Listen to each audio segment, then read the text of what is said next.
दिवाली की वो खौफनाक रात। सब लोग यह तो जानते हैं कि दिवाली जगमगाती रोशनी और लाइट्स का त्योहार है, पर जो ज्यादातर लोग नहीं जानते वो ये है कि दिवाली की रात अमावस्या की रात होती है, और हर अमावस्या की रात काली शक्तियां सबसे ज्यादा ताकतवर हो जाती है। लेकिन 19 साल का सुमित इस बात से अनजान था। वह अपने दोस्त विजय से साथ दिवाली की रात सड़क पर घूम रहा था, तभी विजय की नजर मंदिर के पीछे एक सुनसान से घर के पीछे गई। वहां एक सुंदर लड़की लाल साड़ी पहनी दिया जला रही थी। विजय सुमित को लेकर उस घर के पास चला गया। जैसे ही दोनों वहां पहुंचे, उन्होंने देखा कि पूरा घर दियों से सजा था। उन्हें बालकनी में खड़ी वह सुंदर लड़की नजर आई। उसने फिर वही मन लुभाने वाली मुस्कान देकर उन दोनों को अंदर बुलाने का इशारा दिया। घर अंदर से भी उतना ही खूबसूरत सजा हुआ था जितना कि बाहर से। मेज पर खाने के लिए अलग अलग चीजें रखी हुई थीं। सुमित मेज से एक लड्डू उठाकर खाने लगा, पर उसके हाथ से गलती से वह नीचे गिर गया।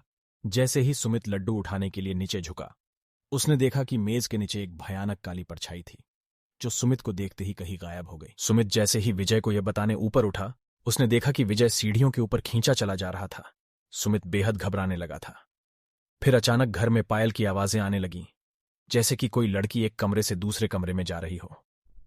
सुमित उस आवाज के पीछे पीछे सीढ़ियों से ऊपर चला गया, लेकिन ऊपर जाते ही उसे कमरे के अंदर पंखे से लटकी हुई एक लाश दिखी। उस लाश का चेहरा देखकर बुरी तरह कांपने लगा, क्योंकि वो किसी और की नहीं बल्कि विजय की ही लाश थी। सुमित डरते डरते पीछे मुड़ा तो उसके ठीक सामने वही सुंदर लड़की खड़ी थी और उसे देखकर मुस्कुरा रही थी। पर इस बार सुमित को वह मुस्कान मन लुभाने वाली नहीं बल्कि बेहद डरावनी लग रही थी। अचानक घर की सारी लाइट्स बंद हो गई। वह घर धीरे धीरे एक खंडहर में बदल गया। वह लड़की अब भी सुमित को देखकर मुस्कुरा रही थी। अचानक लाल साड़ी पहनी हुई उस लड़की के बाल सफेद और लंबे होने लगे, और आंखें एकदम लाल पड़ गई और चेहरा एकदम डरावना हो गया था। सुमित उसे देखकर एकदम सुन्न पड़ गया था। वह लड़की हाथ में चाकू लिए सुमित की तरफ बढ़ा रही थी। सुमित ने किसी तरह अपना होश संभाला और बिना कुछ सोचे सीधा घर से बाहर भागा। लेकिन वह लड़की अभी भी सुमित के पीछे पीछे आ रही थी। वह लड़की सुमित को मारने के लिए अपना हाथ उसकी तरफ बढ़ाया, लेकिन सुमित तब तक बाहर निकल गया था। उसने जल्दी से घर का दरवाजा बाहर से बंद कर लिया। वह लड़की उस दरवाजे को अंदर से बहुत ही तेज से ठोक रही थी, लेकिन अचानक ठोकने की आवाज बंद हो गई और फिर सुमित को उस लड़की की चीखने की आवाज सुनाई देने लगी, जैसे वह उस घर के अंदर कैद हो गई हो। सुमित वहां से जल्दी से निकला और अपने घर जाकर चुपचाप सो गया।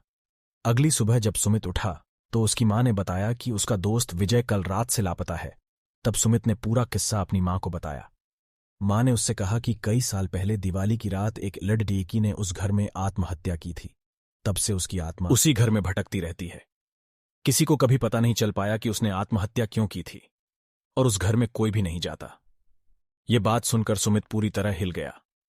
वह ये यकीन करना चाहता था कि जो भी उसके साथ हुआ वह एक बुरा सपना था, पर उस रात के बाद उसका दोस्त विजय कभी वापस नहीं आया, और सुमित को आज भी दिवाली की वो खौफनाक रात और उस लड़की की भयानक चीखें सोने नहीं देती। ऐसी ही मोटिवेशनल कहानी सुनने के लिए ज्वाइन करें हमारा यूट्यूब चैनल ज्ञान 247, ताकि आप जीवन में सफल हो।